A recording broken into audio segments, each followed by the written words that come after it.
বারুইপুরে BJP কর্মীকে খুনের ঘটনায় মূল অভিযুক্ত বিজেপির পঞ্চায়েত সদস্য সুজন মণ্ডল সহ 4 জনকে গ্রেফতার করল পুলিশ। 16 জনের নামে অভিযোগ দায়ের করা হয়, তার মধ্যে 4 জনকে পুলিশ গ্রেফতার করেছে, 12 জনকে হন্যে হয়ে খুঁজছে পুলিশ। আমি আরো বিস্তারিত এই নিয়ে জানতে সরাসরি কথা বলবো, হিন্দোল দে আমাদের প্রতিনিধি একেবারে ঘটনাস্থল থেকে রয়েছেন। ঘটনা ঘটার পর এই সুজন মণ্ডল অভিযুক্ত বিজেপি নেতা, তিনি পলাতক ছিলেন, কোথা থেকে কিভাবে তাকে পুলিশ খুঁজে পেল হিন্দোল, এবং এখনো পর্যন্ত তদন্তে কি উঠে এলো? একেবারে শুভ্রজিৎ, তোমাকে বলে রাখি, এই খুনের ঘটনায় মোট 16 জনের বিরুদ্ধে এফআইআর রয়েছে। তাদের মধ্যে মূল অভিযুক্ত কিন্তু পঞ্চায়েত সদস্য, বিজেপির পঞ্চায়েত সদস্য সুজন মণ্ডল। সেই সুজন মণ্ডল সহ মোট 4 জনকে পুলিশ গ্রেফতার করেছে, বাকি 12 জনের খোঁজে তল্লাশি চলছে। এবং তোমাকে দেখিয়ে রাখি, ঘটনার দিন অর্থাৎ কিনা গত রবিবার রাতে ঠিক এই যে জায়গা ট্যাংরাবেড়িয়া, সেই ট্যাংরাবেড়িয়া এখানে কিন্তু একেবারে বাপি প্রামাণিকের বাড়ির থেকে 1 কিলোমিটার দূরে তার স্ত্রীর সামনে তাকে কুপিয়ে খুনের ঘটনা ঘটে। এই খুনের ঘটনায় তদন্ত প্রক্রিয়া চলছে, 4 জন গ্রেফতার হয়েছে ঠিকই, কিন্তু পরিবারের সদস্যরা বলছেন যে পুলিশি তদন্তে তারা সন্তুষ্ট নন, তারা চান সিবিআই তদন্ত হোক। তার মেয়েরা তেমনটাই দাবি করেছেন। তারা যেটা বলছেন যে পুলিশ ঘটনা প্রবাহ কিন্তু ঘুরিয়ে দেওয়ার চেষ্টা করছেন, তেমনটাও কিন্তু তাদের অভিযোগ। প্রসঙ্গত বলে রাখি, এই খুনের নেপথ্যের মূলত যে কারণ রয়েছে, যে এই বাপি প্রামাণিককে রীতিমতো কুপিয়ে খুনের ঘটনা ঘটেছে ঠিক এই জায়গাটাতে। ক্যামেরা পার্সন অভিজিৎ দত্তকে বলবো ছবিটা দেখাতে। বারুইপুর পুলিশ জেলার পক্ষ থেকে কিন্তু এই জায়গাটাকে ঘিরে রাখা হয়েছে এবং এইখানেই কিন্তু কুপিয়ে খুনের ঘটনা ঘটে বাপি প্রামাণিককে। এবং এই খুনের নেপথ্যে কিন্তু যে ঘটনা ঘটেছে, যে বিজেপির গোষ্ঠীদ্বন্দ্ব কিন্তু আবারও প্রকাশ্যে চলে আসলো।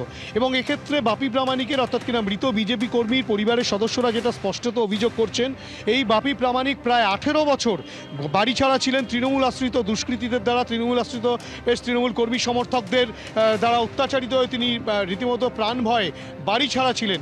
কিন্তু সরকার পরিবর্তন হওয়ার পর তিনি বাড়িতে ফিরেছিলেন সাহস করে, কিন্তু এসে দেখতে পাচ্ছেন যে এই সুজন মণ্ডল এবং সুজন মণ্ডলের সাথে থাকা আরও বেশ কয়েকজন, তারা কিন্তু টাকার বিনিময়ে সেই সব তৃণমূল কর্মী সমর্থকদেরকেই বিজেপিতে যোগদান করাচ্ছেন এবং তারই বিরোধিতা করেছিলেন তিনি, বাদশেদে ছিলেন তিনি। সেই কারণেই থেকে এটাই একটা বড় কারণ বলে প্রথম দিন থেকে কিন্তু বাপি প্রামাণিকের স্ত্রী এবং কন্যা এই অভিযোগ বারে বারে করে এসেছেন।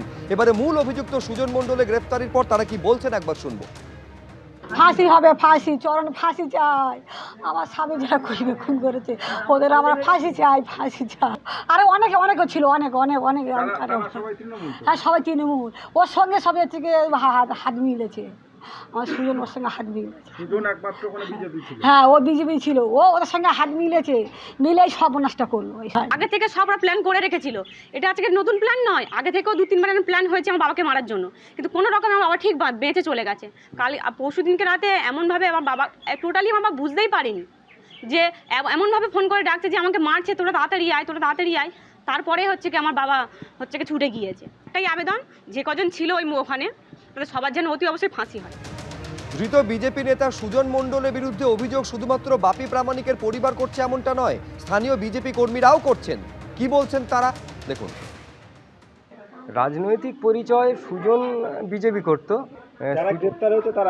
তারা সব টিএমসি, যারা ছিল সব টিএমসি। তারা, আমরাও অনেক বছর ধরে বিজেপি করছি 2014 থেকে।